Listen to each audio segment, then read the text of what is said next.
مکہ پہنچ کر شعب ابی طالب میں قیام کیا۔ امام حسین علیہ السلام نے کوفیوں کے خطوط آنے کے بعد مسلم بن عقیل کو کوفہ روانہ کیا تاکہ وہ اصل صورتحال معلوم کر سکے۔ مسلم کوفہ پہنچنے کے پہلے ہی دن 12,000 کوفیوں نے آپ کے ہاتھ پر بیعت حاصل کی۔ کوفہ کے اموی حاکم بشیر نے ان کے ساتھ نرمی سے کام لیا۔ کوفیوں کے جذبات سے متاثر ہو کر مسلم بن عقیل نے حضرت امام حسین علیہ السلام کو کوفے آنے کا خط لکھا۔ ان حالات کی بنا پر یزید نے فوراً نعمان کو معزل کر دیا اور عبید اللہ بن زیاد کو کوفے کا حاکم مقرر کر دیا۔ کوفہ پہنچ کر اس نے اعلان کیا کہ جو لوگ مسلم بن عقیل سے اپنی وفاداریاں توڑ دیں گے انہیں امان دی جائے گی۔ اس کے بعد ہر محلے کے رئیس کو بلایا اور اسے اپنے اپنے علاقے کے امن و امان کا ذمہ دار قرار دے کر مسلم بن عقیل کی جائے پناہ کی تلاش شروع کر دی۔ اس وقت مسلم بن عقیل ایک محب اہل بیت ہانی بن عمرو کے ہاں چلے گئے۔ عبید اللہ بن زیاد نے ہانی کو بلا کر مسلم کو پیش کرنے کا حکم دیا اور ہانی نے انکار کر دیا، جس پر انہیں قید میں ڈال کر مار پیٹ کی گئی۔ شہر میں افواہ پھیل گئی کہ ہانی کو قتل کر دیا گیا۔ یہ خبر سنتے ہی مسلم نے 18,000 حمواؤں کے ساتھ ابن زیاد کے محل کا محاصرہ کیا۔ ابن زیاد کے پاس اس وقت صرف 50 آدمی موجود تھے، چنانچہ اس نے حکمت سے کام لیا اور ان روسائے کوفہ کی ترغیب سے لوگوں کو منتشر کرنے میں کامیاب ہو گیا۔ آخرکار مسلم کے ساتھ صرف 30 آدمی رہ گئے۔ مجبوراً مسلم بن عقیل نے ایک بڑھیا کے گھر پناہ لی، لیکن اس بڑھیا کے بیٹے نے بھی انعام کی لالچ میں آ کر خود جا کر ابن زیاد کو اطلاع کر دی۔ ابن زیاد نے یہ اطلاع پا کر مکان کا محاصرہ کر لیا۔ مسلم بن عقیل تنہا لڑے اور زخموں سے چور ہو گئے۔ محمد بن اشد نے امان دے کر گرفتار کر لیا، لیکن آپ کو جب ابن زیاد کے سامنے پیش کیا گیا تو اس نے امان کے وعدے کو پست پشت ڈالتے ہوئے آپ کے قتل کا حکم دے دیا۔ مسلم بن عقیل نے محمد بن اشد سے کہا کہ میرے قتل کی اطلاع امام حسین علی مقام تک ضرور پہنچا دینا۔ انہیں میرا یہ پیغام بھی دینا کہ اہل کوفے پہ ہرگز بھروسہ نہ کریں اور جہاں تک پہنچ چکے ہیں وہیں سے واپس لوٹ جائیں۔ ابن اشد نے اپنا وعدہ پورا کیا اور ایک قاصد حضرت امام حسین علیہ السلام کی طرف روانہ کر دیا۔ اہل مکہ اور مدینہ نے آپ کو کوفے جانے سے باز رکھنے کے لیے پوری کوششیں کی، کیونکہ کوفیوں کا سابقہ غدارانہ طرز عمل ان کے سامنے تھا۔ عمرو بن عبد الرحمن بن عبداللہ بن عباس، عبداللہ بن زبیر سب نے مشورہ یہی دیا، چونکہ کوفہ یزید کی حکومت کے تحت ہے، وہاں ان کی افواج اور سامان سب کچھ موجود ہے، کیونکہ مناسب یہی ہے کہ اب آپ مکے میں ہی رہیں۔ عبداللہ ابن زبیر نے تجویز کیا کہ آپ مکے میں رہ کر اپنی خلافت کی جدوجہد کریں، ہم سب آپ کی مدد کریں گے۔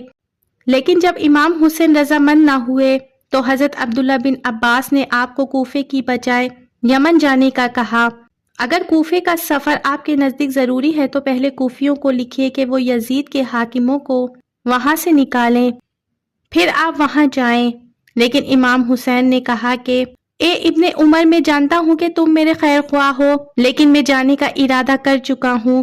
اس پر عبداللہ بن عباس نے کہا کہ اگر آپ نہیں مانتے تو کم از کم اہل عیال کو ساتھ نہ لے کر جائیں، مجھے ڈر ہے کہ عثمان کی طرح آپ بھی بال بچوں کے ساتھ ذبح کیے جائیں گے۔ لیکن ان تمام ترغیبات کے باوجود امام حسین علیہ السلام اپنے فیصلے پر قائم رہے اور بالآخر 3 ذوالحجہ 60 ہجری کو مکہ معظمہ سے کوفے کی طرف روانہ ہوئے۔ آپ کی روانگی کے بعد آپ کے چچا زاد بھائی عبداللہ بن جعفر نے ایک عریضہ اپنے لڑکوں اون اور محمد کے ساتھ روانہ کیا۔ میں آپ کو اللہ تعالیٰ کا واسطہ دیتا ہوں کہ جو ہی میرا خط آپ کو ملے لوٹ آئیے، کیونکہ جس جگہ آپ جا رہے ہیں مجھے ڈر ہے کہ وہاں آپ کی ہلاکت اور آپ کے اہل بیت کی بربادی ہے۔ اگر خدا نہ خواستہ آپ ہلاک ہو گئے تو دن تاریک ہو جائے گی، کیونکہ اس وقت آپ ہی ہدایت یافتہ لوگوں کا علم اور مومنوں کی امید کا مرکز ہیں۔ آپ سفر میں جلدی کیجیے، میں بھی جلد آپ کے پاس پہنچتا ہوں۔ حضرت عبداللہ بن جعفر عمر بن سعد حاکم مکہ کا سفارش خط لے کر امام حسین علیہ السلام سے ملے اور انہیں بتایا کہ کوفے کے لوگوں پر اعتماد مناسب نہیں۔ عمر بن سعد اس بات کا وعدہ کرتا ہے کہ آپ لوگ مکہ لوٹ آئیں تو میں یزید کے ساتھ آپ کے معاملات طے کر دوں گا اور آپ کو کوئی تکلیف نہیں پہنچے گی۔ لیکن آپ نے اس مشورے کو ماننے سے انکار کر دیا اور اپنی ضمیر کی آواز کے مطابق سفر کوفہ جاری رکھنے کا فیصلہ کیا۔ مجبور ہو کر عبداللہ بن جعفر واپس ہو گئے۔ مگر اون اور محمد کو ساتھ رہنے دیا۔ راستے میں مشہور شاعر فرزوق سے ملا اور امام حسین علیہ السلام سے عرض کی، لوگوں کے دل آپ کے ساتھ ہیں اور تلواریں بنی امیہ کے ساتھ۔ قضا الہی آسمان سے اتری ہے اور اللہ تعالیٰ جو چاہتا ہے وہ کرتا ہے، لیکن آپ نے اس کے باوجود اس سفر کو بدستور جاری رکھا۔ ابن زیاد کے حکم سے پولیس کے افسر حسین بن نمیر نے قادسیہ سے جبل لال تک سواریوں کو مقرر کر دیا اور تمام اہم راستوں کی ناکہ بندی کر دی۔ امام حسین علی مقام کے قاصد قیس کو ابن زیاد کے آدمیوں نے گرفتار کر کے قتل کر دیا۔ جب آپ بطن مکہ سے آگے بڑھے تو انہیں عبداللہ بن متی ملے، انہوں نے آپ کو آگے جانے سے روکا۔ محمد بن اشد کے بیچے ہوئے قاصد نے آپ کو مقام سلبیہ پر مسلم بن عقیل کے قتل کی خبر دے دی۔ اب آپ سفر کوفہ کے بارے میں سوچنے پر مجبور ہو گئے۔ ساتھیوں نے واپس لوٹنے کا مشورہ دیا، لیکن مسلم بن عقیل کے بھائیوں نے اپنے بھائی کے خون کا انتقام لینے کی خاطر سفر جاری رکھنے کے لیے زور دیا، جس کے بعد پوزیشن واضح ہو گئی۔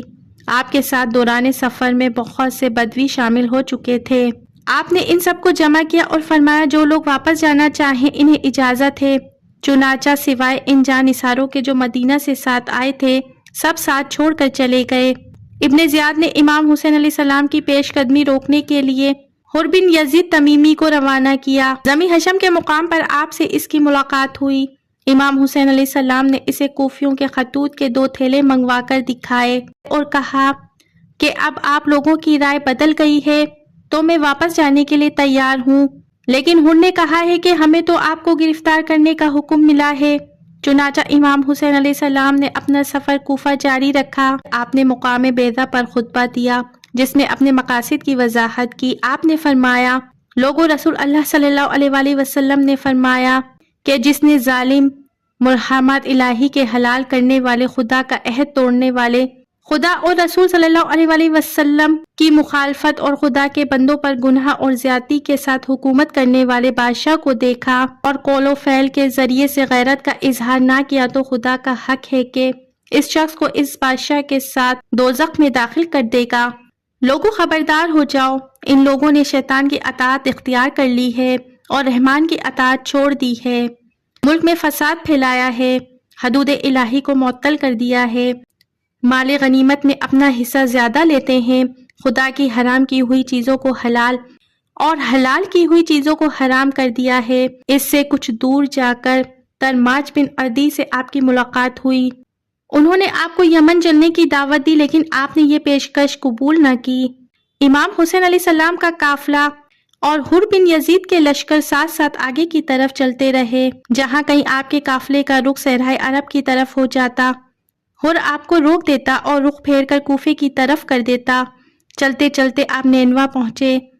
وہاں ابن زیاد کے ایک قاصد نے حر کو ایک خط پہنچایا جس میں حکم تھا کہ جو ہی میرا یہ خط اور میرا قاصد تم تک پہنچے، امام حسین اور ان کے ساتھیوں کو جہاں ہیں وہیں روک لو اور انہیں ایسی جگہ اترنے پہ مجبور کر دو جو بالکل چٹیل میدان ہو اور جہاں کوئی سبزہ اور پانی کا چشمہ وغیرہ بالکل نہ ہو۔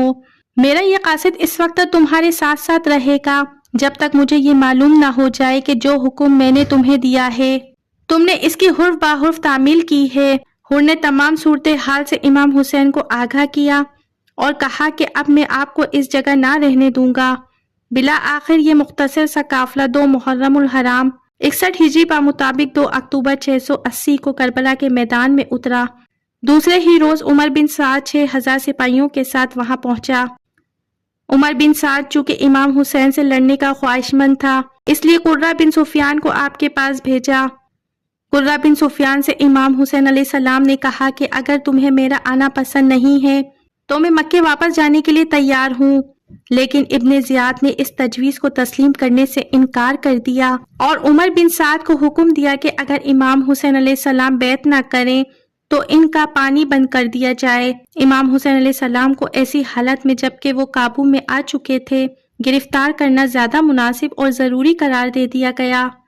یہ سن کر ابن زیاد نے اپنی رائے تبدیل کر دی اور عمر بن سعد کو اس کی بات پر سرزش کرتے ہوئے حکم دیا کہ اگر امام حسین علیہ السلام اور اس کے ساتھی اپنے آپ کو حوالے کر دے تو بہتر ہے، ورنہ جنگ کی راہ لے لو۔ شمر ماخد کے عمر بن سعد کے پاس پہنچا۔ عمر بن سعد اپنے اقتدار کو قائم رکھنے کی خاطر امام حسین کے خلاف تلوار اٹھانے کے لیے تیار ہو گیا اور 9 محرم الحرام کا دن تھا۔ صلح کی آخری گفتگو ناکام ہونے کے بعد امام حسین علیہ السلام نے اپنے ساتھیوں سے فرمایا کہ جو جانا چاہتے ہیں انہیں میری طرف سے اجازت ہے۔ اس پر کچھ جاں نثار ساتھی باقی رہے جنہوں نے آخری وقت تک ساتھ دینے کا عہد کیا تھا۔ ان جاں نثاروں کی تعداد صرف 72 تھی۔ امام حسین علیہ السلام نے اس مختصر ترین فوج کو منظم کیا۔ میمنہ پر زبیر بن قیس کو اور میسرہ پر حبیب بن معطر کو متعین کر کے علم عباس کو مرحمت فرمایا۔ جنگ کے آغاز سے بیشتر اللہ تعالیٰ کے حضور دعا کی اور اللہ سے تائید و نصرت چاہی۔ اس کے بعد تمام حجت کے لیے دشمنوں کی صفوں کی طرف متوجہ ہوئے اور فرمایا، اے لوگو جلدی نہ کرو، میری بات غور سے سن لو، مجھ پر تمہیں سمجھانے کا جو حق ہے اسے پورا کر لینے دو اور میرے آنے کی وجہ سن لو۔ اگر تم میرا ذرا قبول کر لو گے اور مجھ سے انصاف کرو گے تو تم انتہائی خوش بخت انسان ہوگے، لیکن اگر تم اس کے لیے تیار نہ ہوئے تو تمہاری مرضی، تم اور تمہارے شریک مل کر میرے خلاف زور لگا لو اور مجھ سے جو برتاؤ کرنا چاہتے ہو کر ڈالو۔ اللہ تعالیٰ میرا کارساز ہے اور وہی اپنے نیک بندوں کی مدد کرتا ہے۔ جو ہی آپ تقریر کے اس حصے پر پہنچے تو خیموں سے اہل بیت کی مستورات کی شدت و رنج سے چیخیں نکل گئیں۔ آپ تھوڑی دیر کے لیے رک گئے اور اپنے بھائی عباس کو انہیں چپ کرانے کے لیے بھیجا۔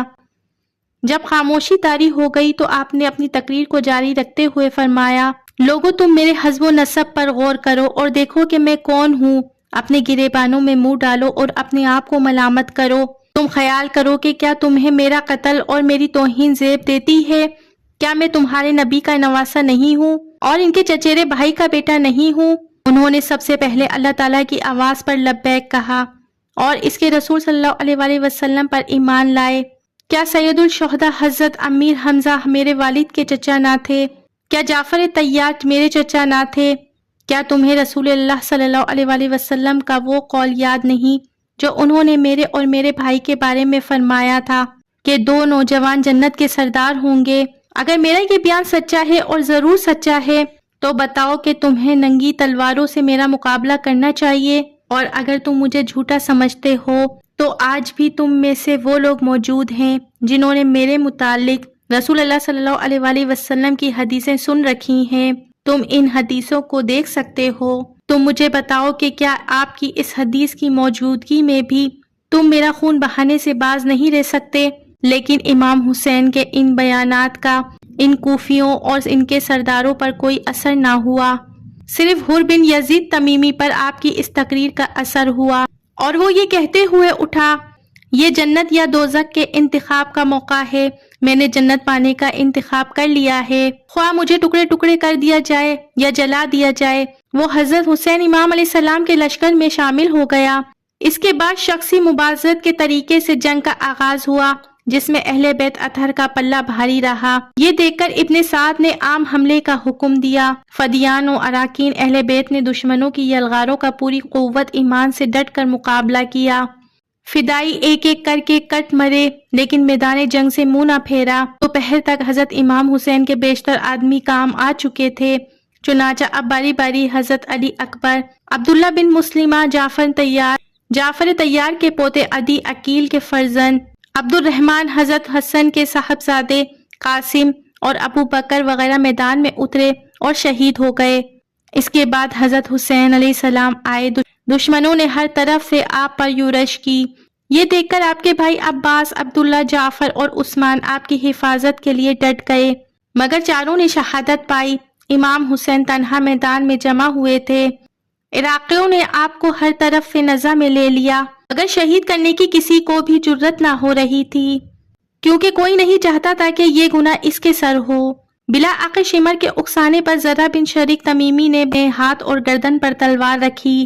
سنان بن انس نے تیر چلایا اور آپ گر گئے۔ ان کے گرنے پر شمر آپ کی طرف بڑھا تو اس کی برس زدہ شکل دیکھتے ہی امام حسین علیہ السلام نے فرمایا کہ میرے نانا رسول خدا صلی اللہ علیہ وآلہ وسلم نے سچ فرمایا تھا کہ میں ایک دھبے دار کتے کو دیکھتا ہوں کہ وہ میرے اہل بیت کے خون سے ہاتھ رنگتا ہے۔ اے بدبخت شمر، بلا شبہ تو وہی کتا ہے جس کی نسبت میرے نانا جان نے مجھے خبر دے دی تھی۔ اس کے بعد شمر نے ان کا سر پیچھے کی طرف سے پیس کر تن سے کاٹ کر تن سے جدا کر دیا۔ جن کوفیوں نے امام حسین علیہ السلام کو خطوط لکھ کر کوفہ آنے کی دعوت دی تھی، ان کی تعداد ایک روایت کے مطابق 12,000 اور دوسری روایت کے مطابق 18,000 تھی۔ لیکن جب جنگ کی نوبت آ گئی تو ان بے وفا اور دغا باز لوگوں میں سے کسی نے بھی حضرت امام حسین علیہ السلام کا ساتھ نہ دیا اور سب کھڑے تماشا دیکھتے رہے، یہاں تک کہ آپ کے اپنے جان نثار ساتھیوں کے ہمراہ جام شہادت نوش فرمایا۔ حضرت حسین علیہ السلام سے غداری کی سزا ان کو انہی کے ہاتھوں انشاءاللہ قیامت تک ملتی رہے گی۔ اس طرح اس زمانے کے پارسا ترین انسانوں میں سے ایک کا خاتمہ ہو گیا اور ان کے ساتھ ان کے تمام خاندان کے مرد بھی ختم ہو گئے، سوائے امام زین العابدین علی بن حسین جو بیماری کی وجہ سے جنگ میں شرکت نہ کر سکے، اور امام محمد باقر بن علی کے جو اس وقت بچے تھے۔ روایت کے مطابق ابن زیاد کے حکم کے مطابق آپ کا سر بریدہ جسم گھوڑوں کے ٹاپوں سے رندوایا گیا۔ اس کے بعد تمام شہداء اہل بیت کے سر نیزوں کی نوک پر رکھ کر پہلے ابن زیاد کے دربار میں لے جائے گئے اور بعد میں دمشق میں یزید کے دربار میں لے جائے گئے۔ یزید نے امام حسین علیہ السلام کے سر کو اپنے سامنے تشت پر رکھ کر حضرت امام حسین کے دندان مبارک کو چھڑی سے چھیڑتے ہوئے اپنے کچھ اشعار پڑھے، جس سے اس کا نقطہ نظر معلوم ہوتا ہے کہ جن کا ترجمہ کچھ یوں ہے کہ کاش آج اس مجلس میں بدر میں مرنے والے میرے بزرگ جو کفار کی طرف سے تھے اور قبیلہ خزرج کی مصیبتوں کے شاہد موجود ہوتے تو خوشی سے اچھل پڑتے اور کہتے کہ شاباش اے یزید، تیرا ہاتھ شل نہ ہو، ہم نے ان کے بزرگوں کو قتل کیا اور بدر کا انتقام لے لیا۔ بنی ہاشم سلطنت سے کھیل رہے تھے اور نہ آسمان سے کوئی وحی نازل ہوئی اور نہ کوئی فرشتہ آیا۔ اس شعر کو سن کر اور یزید کا فخریانہ انداز دیکھ کر دربار میں موجود ایک یہودی سفیر نے کہا کہ میں حضرت موسیٰ علیہ السلام کی اولاد میں سے ہوں، میرے اور ان کے درمیان میں 70 پشتیں گزر چکی ہیں، مگر اس کے باوجود یہودی میرے بے حد عزت و تکریم کرتے ہیں، اور ایک تم ہو کہ تم نے اپنے نبی کے نواسے کو شہید کر دیا اور اس پر فخر بھی کر رہے ہو، یہ تمہارے لیے تو ڈوب مرنے کا مقام ہے۔ ابن زیاد سر مبارک کو دیکھ کر آپ کے لبوں پر بار بار چھڑی مارتا اور مسکراتا تو صحابی رسول زید بن ارقم وہاں ایک کونے میں موجود تھے۔ ان سے رہا نہ گیا تو فرمایا، ان کے لبوں سے چھڑی ہٹا لو، اللہ تعالیٰ کی قسم جس کے سوا کوئی معبود نہیں، میں نے اپنی آنکھوں سے دیکھا ہے کہ رسول اللہ صلی اللہ علیہ وآلہ وسلم ان ہونٹوں کو پیار کیا کرتے تھے۔ یہ کہہ کر وہ رونے لگے۔ یہ سن کر ابن زیاد کے غضب کی کوئی حد نہ رہی۔ اللہ دونوں آنکھیں رلائے، واللہ اگر تو بوڑھا ہو کر سٹیا نہ گیا ہوتا اور تیری عقل ماری نہ گئی ہوتی تو میں تیری گردن اڑا دیتا۔ یہ دیکھ کر زید بن ارقم مجلس سے اٹھتے ہوئے کہہ گئے، اے لوگوں، آج کے بعد تم غلام بن گئے ہو، کیونکہ تم نے فاطمہ کے لخت جگر کو قتل اور ابن زیاد کو اپنا حاکم بنا لیا ہے، جو تمہارے نیک لوگوں کو قتل کرتا ہے اور شریروں کو نوازتا اور چھوڑتا ہے۔ ابن زیاد نے حضرت امام حسین علیہ السلام کا سر مبارک اور قافلہ اہل بیت کو دمشق بھجوا دیا۔ وہاں یزید نے امام حسین علیہ السلام کے سر مبارک کو چھڑی سے چھیڑا اور فخر کا اظہار کیا۔ حضرت امام حسین علیہ السلام کی شہادت کے بعد اہل بیت اطہر کے بقیہ افراد پر مشتمل قافلہ ابن زیاد کے پاس کوفہ پہنچا۔ یہ سیاہ بخت انسان اس خستہ حالت میں بھی افراد اہل بیت سے انتہائی بدتمیزی سے پیش آیا۔ حضرت امام حسین علیہ السلام کا کٹا ہوا سر ابن زیاد کے سامنے پڑا ہوا تھا۔ ہر خاص و عام کو محل میں داخل ہونے کی اجازت تھی۔ حضرت حسین کی خبر جب سرزمین حجاز میں پہنچی تو کوئی آنکھ ایسی نہ تھی جو اس صحنیے پہ اشک بار نہ ہو، لہٰذا حجاز میں فوری طور پر انقلاب برپا ہو گیا۔ اہل مدینہ نے اموی حکام کو صوبے سے نکال دیا اور عبداللہ بن زبیر کی بیعت کر لی۔ یزید نے ولید بن ابقا کی ماتحت میں شامیوں کی فوجی روانہ کی۔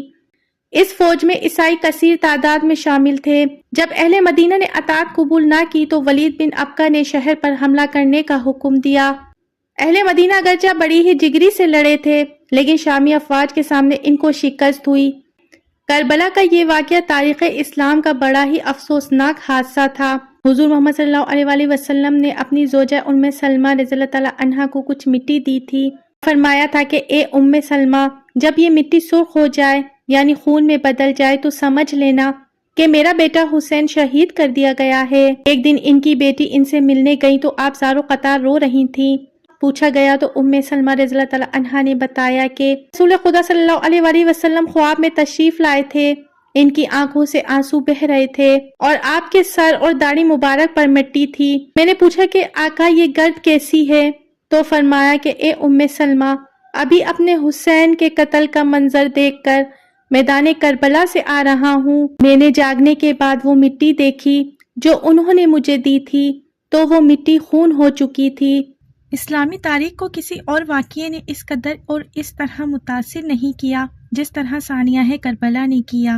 اسلامی تعلیمات کا بنیادی مقصد بنی نوع انسان کو شخصی غلامی سے نکال کر خدا پرستی، انسانی دوستی، مساوات اور اخوت کا محبت کا درس دینا تھا۔ خلفائے راشدین کے دور تک اسلامی حکومت کی یہ حیثیت برقرار رہی۔ یزید کی حکومت چونکہ ان اصولوں سے ہٹ کر شخصی بادشاہت کے تصورات پر قائم کی گئی تھی، راہ حق پر چلنے والوں پر جو کچھ میدان کربلا میں گزری، امام حسین کا جو تعلق آپ صلی اللہ علیہ وآلہ وسلم سے تھا، اسے بھی ظالموں نے نگاہ میں نہ رکھا۔ نواسہ رسول کو میدان کربلا میں بھوکا پیاسا رکھ کر جس بے دردی کے ساتھ قتل کر کے ان کے جسم اور سر کی بے حرمتی کی گئی، یہ اخلاقی لحاظ سے بھی تاریخ اسلام میں اولین اور بدترین مثال ہے۔ امام حسین کی شہادت نے ملت اسلامیہ کو بہت زیادہ متاثر کیا۔ خود یزید کا بیٹا معاویہ دل برداشتہ ہو کر خلافت سے ہی دستبردار ہو گیا۔ لہٰذا امام حسین نے جس پاسداری اور صبر سے کربلا کے میدان میں مصائب و مشکلات کو برداشت کیا، وہ حریت اور جرات اور صبر و استقلال کی لازوال داستان ہے۔ باطل کی قوتوں کے سامنے سرنگو نہ ہو کر آپ نے حق و انصاف کے اصولوں کی بالادستی کی، حریت، فقر اور خدا کی حاکمیت کا پرچم سر بلند کر کے اسلامی روایت کی لاج رکھ لی۔ امام حسین کا یہ احسار اور قربانی تاریخ اسلام کا ایک ایسا درخشاں باب ہے جو منزل شوق و محبت اور حریت پسندوں کے لیے ایک اعلیٰ ترین نمونہ ہے۔ صحنہ کربلا آزادی کی اس جدوجہد کا نقطۂ آغاز ہے جو اسلامی اصولوں کی بقا اور حیا کے لیے تاریخ اسلام میں پہلی بار شروع کی گئی۔ محترم ناظرین، اللہ تعالیٰ امام حسین اور تمام شہدائے کربلاؤں کے درجات بلند فرمائے۔ اللہ تعالیٰ ہمیں بھی ایمان کی دولت سے مالا مال کر دے۔ اللہ تعالیٰ ہماری تمام جائز خواہشات کو پورا کر دے۔ یا اللہ تعالیٰ شہدائے کربلا کے صدقے میں ہماری تمام جائز خواہشات کو پورا کر دے۔ امید کرتی ہوں کہ میری آج کی ویڈیو آپ کو ضرور پسند آئی ہوگی۔ اگر میری ویڈیو اچھی لگی ہے تو میرے چینل کو سبسکرائب کیجیے، لائک، شیئر اور پیارا کمنٹ ضرور دیجیے۔ اپنا بہت سا خیال رکھیے۔ زندگی رہی تو پھر ملیں گے معلوماتی ویڈیو کے ساتھ۔ اللہ حافظ۔